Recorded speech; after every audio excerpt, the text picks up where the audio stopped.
The official report on the Vega family is closed, a grim footnote in the Grand Canyon's history of hiking accidents. But for Park Ranger Gina, the story of her sister's family vanishing off a simple overlook trail has never sat right. Haunted by their last happy photo together, Gina spends her days off combing the unforgiving terrain, refusing to let their memory be consumed by the wild.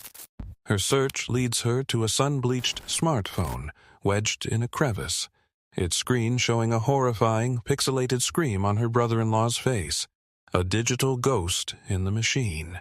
What would you do if the official story just didn't add up? How far would you push to find the truth for someone you love? Stick with us as we explore one woman's refusal to give up. For Gina, the Grand Canyon wasn't just a workplace.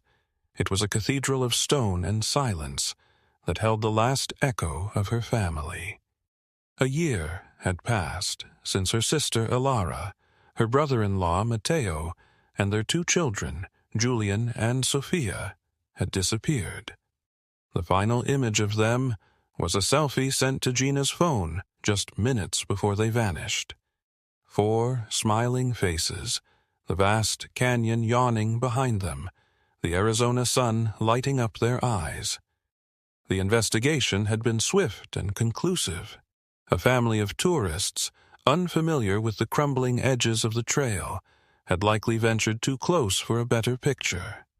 A slip, a tragic accident, their bodies lost to the immense, unforgiving depths below. The case was closed, a neat and tidy explanation that everyone seemed to accept. Everyone but Gina. She had hiked these trails since she was a girl. Matteo was cautious, almost annoyingly so. He would never have let the kids get near an unstable ledge. It didn't make sense.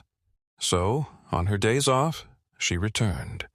Not as a ranger, but as a sister, an aunt, a seeker of truths the canyon refused to give up. She packed her gear, told her colleagues she was just exploring some new routes, and walked the same paths her family had, again and again.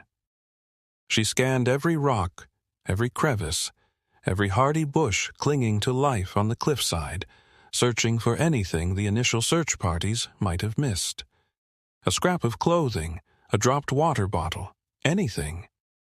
It was on one of these solitary searches, while rappelling down a short, steep rock face just below the main overlook, that she saw it. A flash of white plastic, wedged deep within a narrow fissure, almost perfectly hidden from view. Her heart hammered against her ribs as she swung closer, her gloved fingers prying at the object. It was a smartphone, its case bleached and cracked from a year of exposure to the brutal sun and cold. With trembling hands, she pulled it free. The screen was shattered, but as she angled it in the light, she pressed the side button out of pure instinct. Incredibly, the screen flickered to life for a brief moment, powered by the last dregs of its battery, and what it showed made the air freeze in her lungs.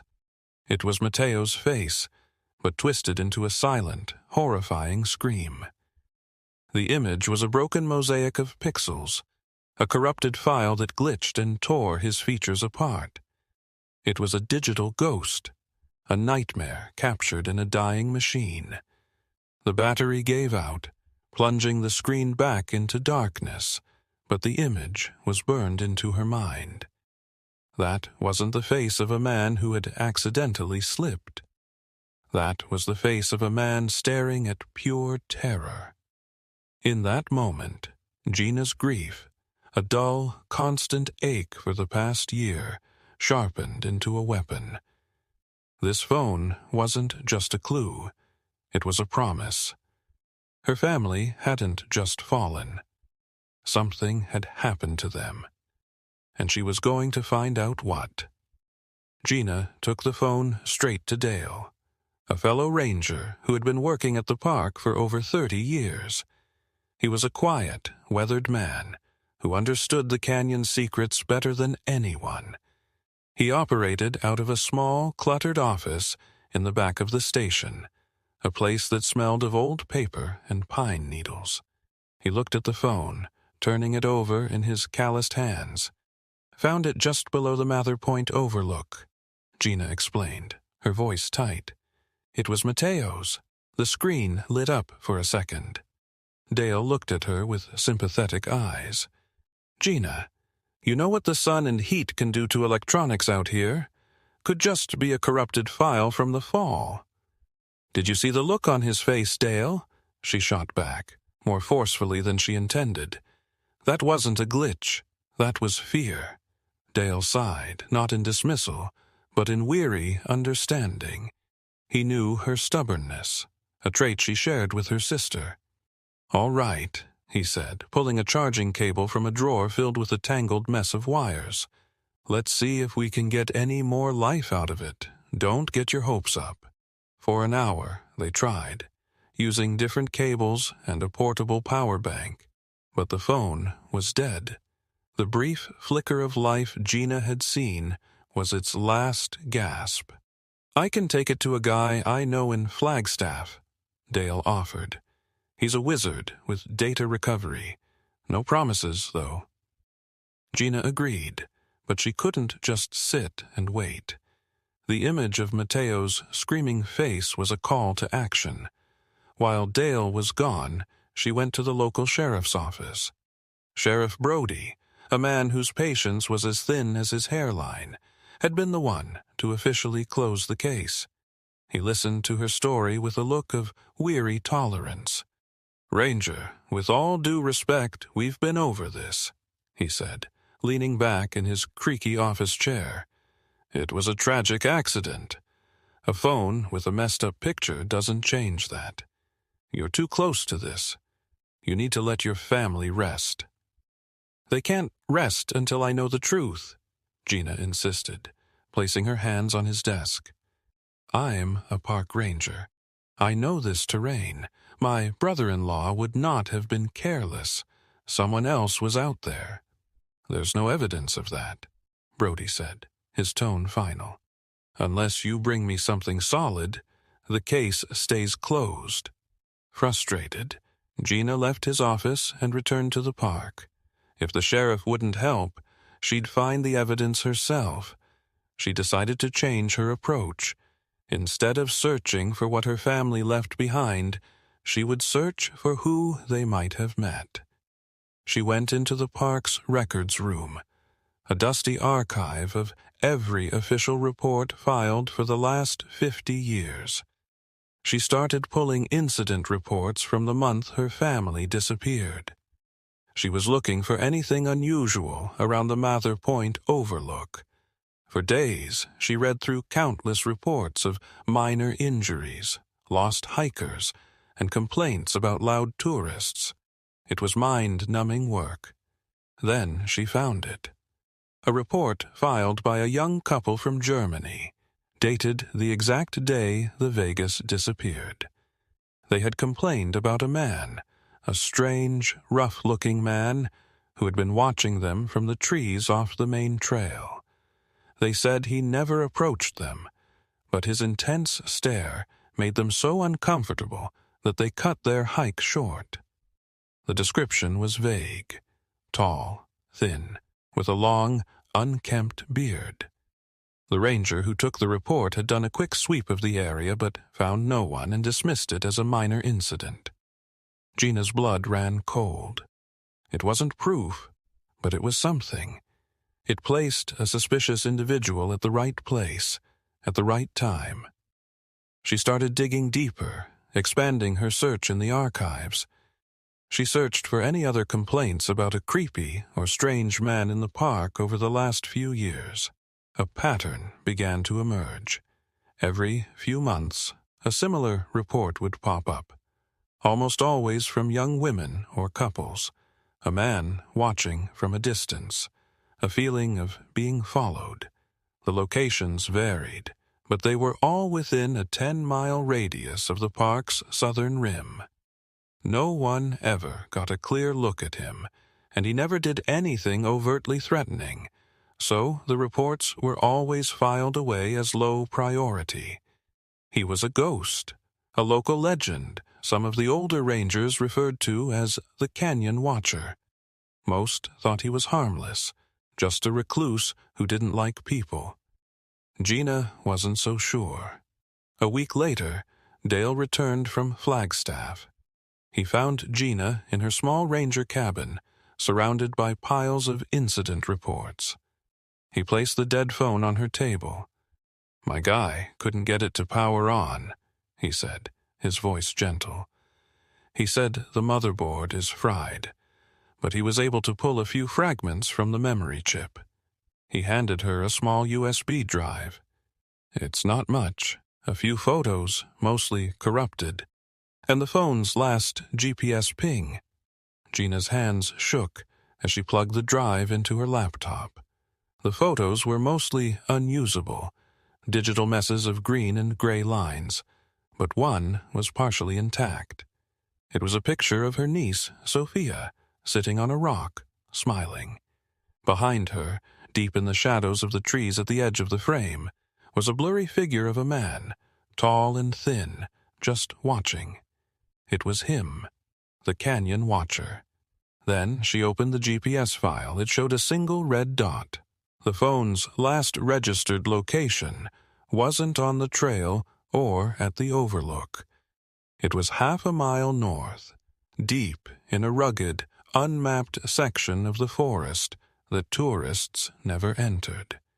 The official story was a lie. Her family had not fallen from the overlook. They had been taken, and Gina now had a direction. She had a ghost to hunt. Gina knew she couldn't go to Sheriff Brody with this. A blurry photo and a single GPS ping weren't enough to reopen a closed case.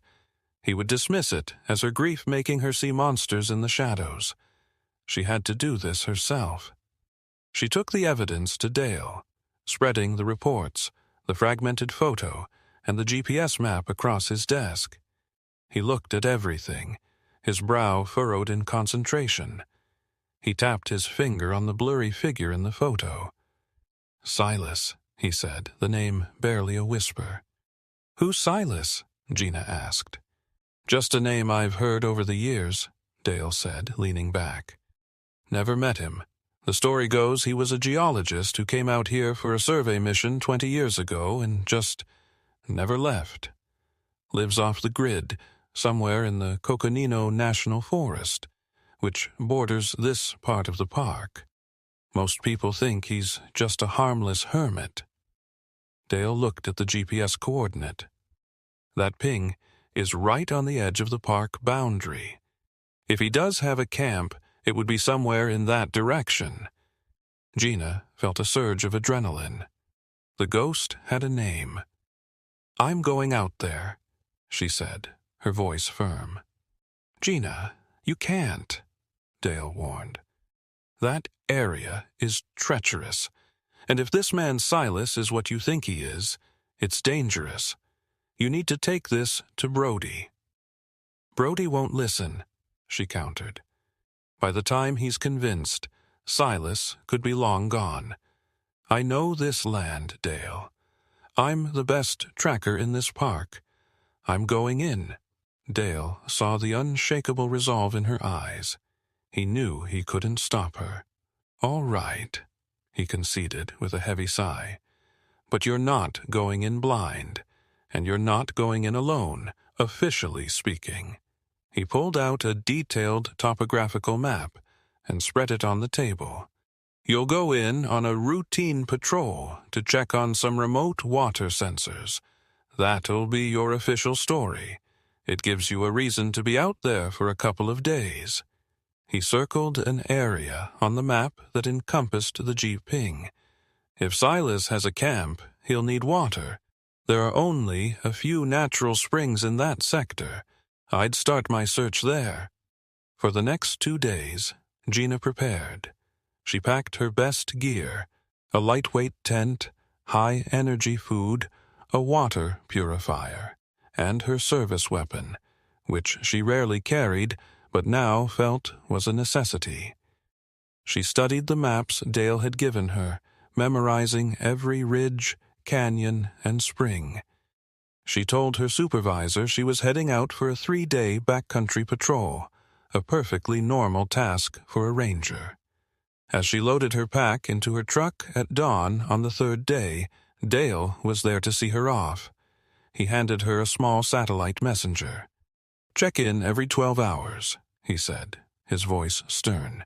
"If I don't hear from you, I'm sending a search party. Brody's approval or not." Gina nodded, grateful for his trust.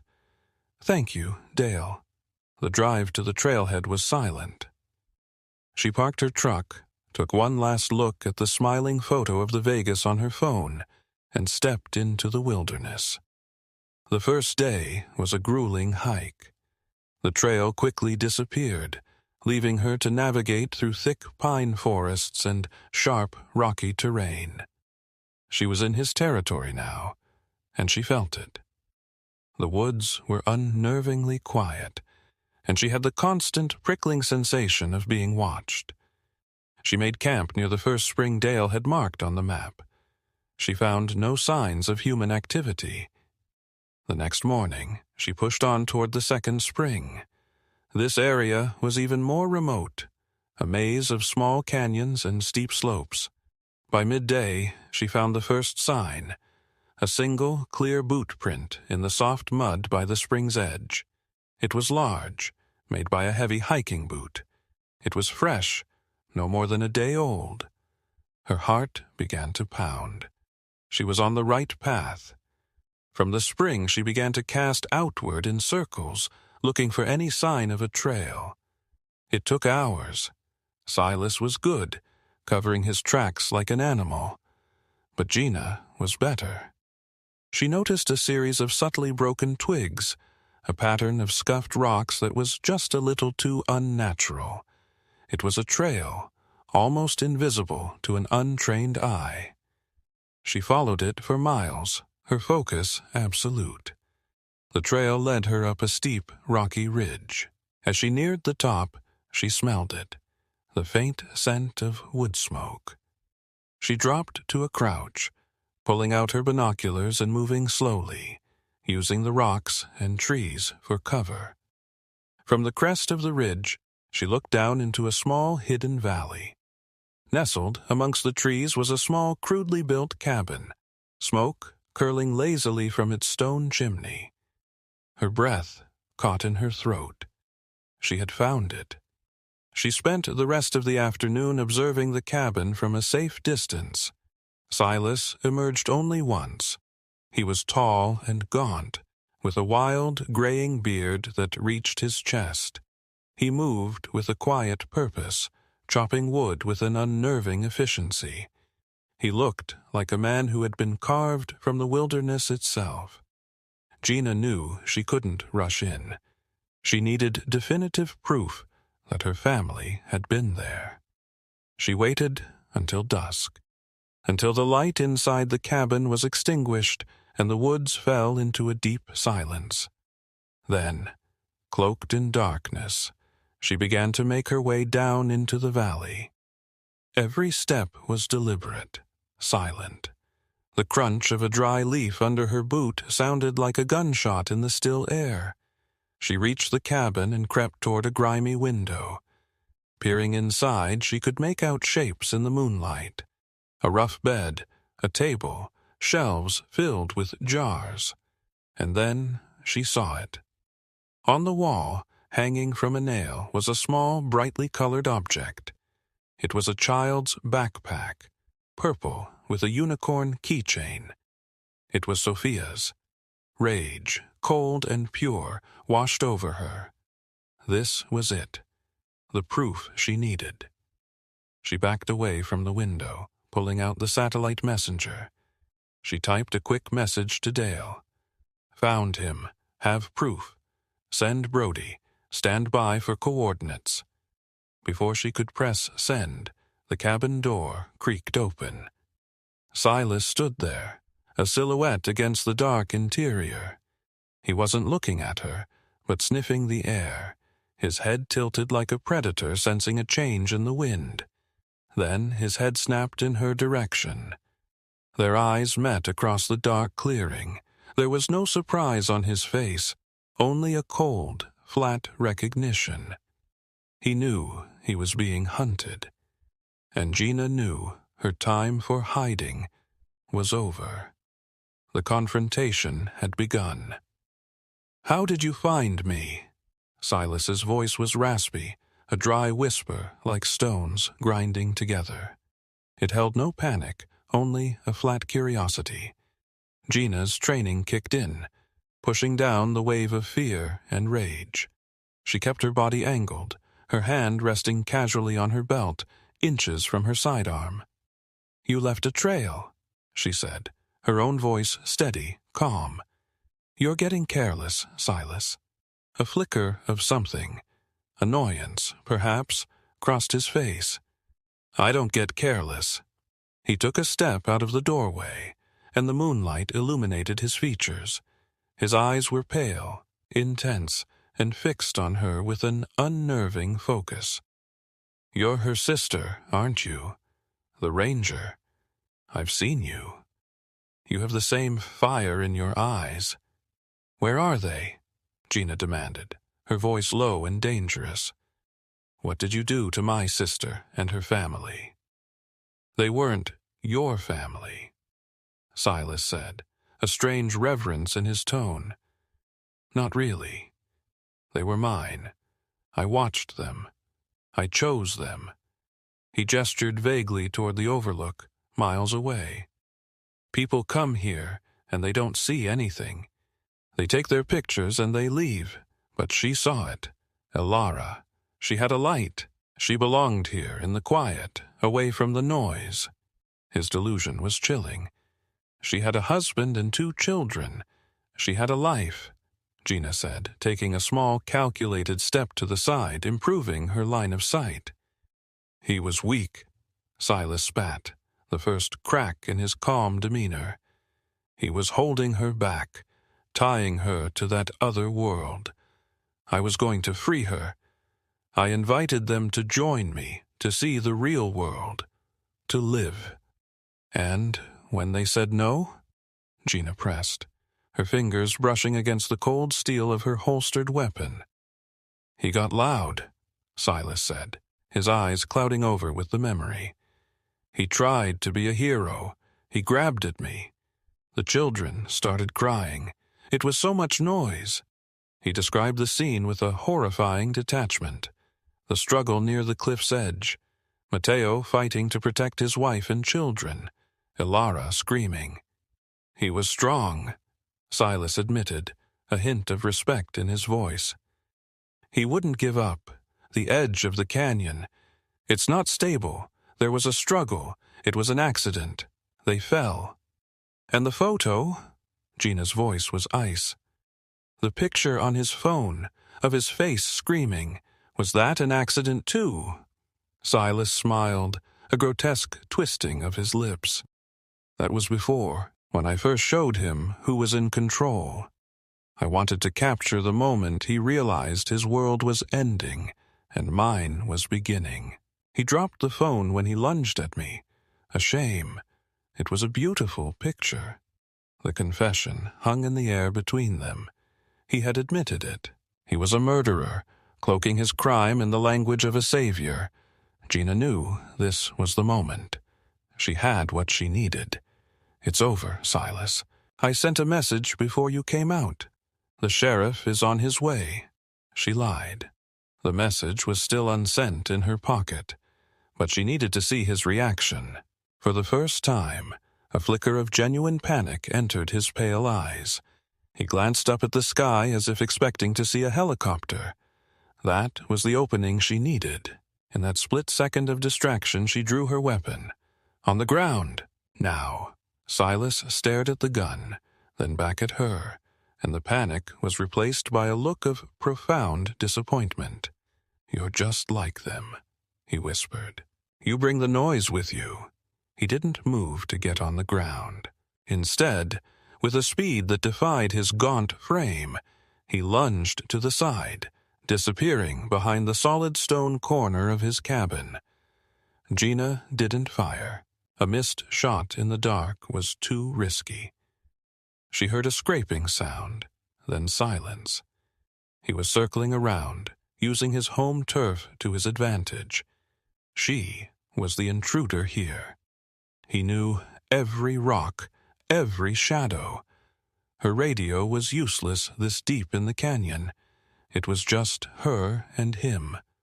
She backed away slowly, keeping her eyes on the corner of the cabin, her ears straining to catch any sound over her own frantic heartbeat. She heard a soft thud behind her and spun around, but there was nothing, a feint. He was playing with her. Suddenly, from the roof of the cabin, a heavy object, a large log, came crashing down, landing right where she had been standing seconds before. She scrambled back, falling hard onto the rocky ground. Before she could recover, Silas dropped from the roof, landing silently on his feet. He held a long, sharp hunting knife in his hand. He stalked toward her, his pale eyes glowing in the moonlight. She tried to raise her gun, but he was too fast. He kicked it from her grasp, sending it skittering into the darkness. She was defenseless, but she was not helpless. She was a ranger. As he lunged, she rolled, grabbing a handful of dirt and rocks and flinging it into his face. He roared in pain and surprise, clawing at his eyes. It bought her a precious second. She scrambled to her feet and ran, not away, but toward the dense, dark forest that bordered the clearing. It was her only chance. He might know the valley, but she knew the wild. The chase was a blur of darkness and pain. Branches whipped at her face, rocks tore at her boots. She could hear him behind her, moving with an eerie speed through the undergrowth. She ran until her lungs burned, then suddenly dove behind a massive fallen pine tree, pressing herself against the rough bark and forcing her breathing into a slow, silent rhythm. She heard him stop nearby, his own ragged breaths cutting through the night.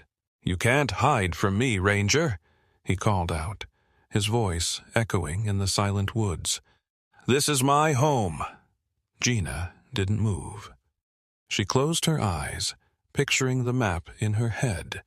She knew where she was. About 200 yards ahead, the ground dropped off into a narrow, steep ravine.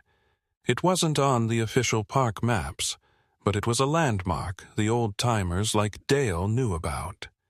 It was a dead end for him, but for her, it was an opportunity. She waited until he moved past her position. Then she got to her feet and sprinted in the opposite direction, circling back toward the cabin. Her plan was risky, but it was the only one she had. She burst back into the clearing and ran straight for her discarded pack. Silas, realizing he'd been tricked, bellowed in rage and came charging out of the woods. She fumbled with the pack's zipper, her fingers numb with cold and fear. She pulled out her flare gun. She turned to face him just as he closed the distance between them. He raised his knife, a triumphant gleam in his eyes. She aimed the flare gun not at the sky but directly at his chest and pulled the trigger. The flare ignited with a deafening whoosh, slamming into Silas and setting his ragged shirt ablaze. He shrieked, a sound of pure agony, dropping his knife and beating at the brilliant chemical flames that engulfed him. At that exact moment, the sound of a helicopter's rotors thundered through the valley, and a powerful searchlight flooded the clearing. Dale had kept his promise. When Gina hadn't checked in, he had sent the cavalry. Sheriff Brody was the first to rappel down from the chopper.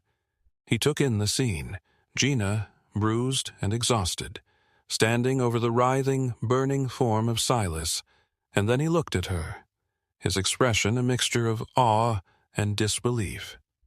"You got him," Brody said, stating the obvious. You actually got him. The recovery operation took a week. Guided by Gina, a forensics team located the ledge where the struggle had taken place. Deep in the chasm below, they found what remained of the Vega family. It was a grim and somber task, but for Gina, every piece brought back was a piece of her heart being returned. Silas survived, his body covered in severe burns. In the sterile white room of a hospital prison ward, he gave a full confession, recounting his obsession and the events of that terrible day with the same cold detachment he'd shown in the woods. Justice would be served. A month later, Gina stood at the Mather Point Overlook, the same place where her family had taken their last smiling photo. Beside her stood Dale and a humbled Sheriff Brody. There was no funeral, no burial. Elara and Mateo had loved the canyon, and Gina decided they should remain part of it. A simple bronze plaque had been placed on one of the Overlook's safety railings, bearing their 4 names. "I was wrong," Brody said quietly, not looking at her but out at the vast expanse. "I should have listened. I'm sorry." "You listened when it counted," Gina replied, and she meant it. The sun began to set, painting the canyon walls in hues of orange and purple. For the first time in over a year, Gina looked out at the immense beauty and didn't feel a hollow ache of loss. She felt a quiet, painful peace. The truth hadn't brought her family back, but it had freed them. It had freed her. She had faced the monster in the wilderness and the one in her own grief, and she had survived. The canyon had taken her family, but in the end, it had also given her the strength to find them. What do you think is the line between being a harmless recluse and a dangerous predator? Share your thoughts in the comments below. If this story resonated with you, consider subscribing and joining our community. We have many more stories to share that explore the hidden corners of human nature.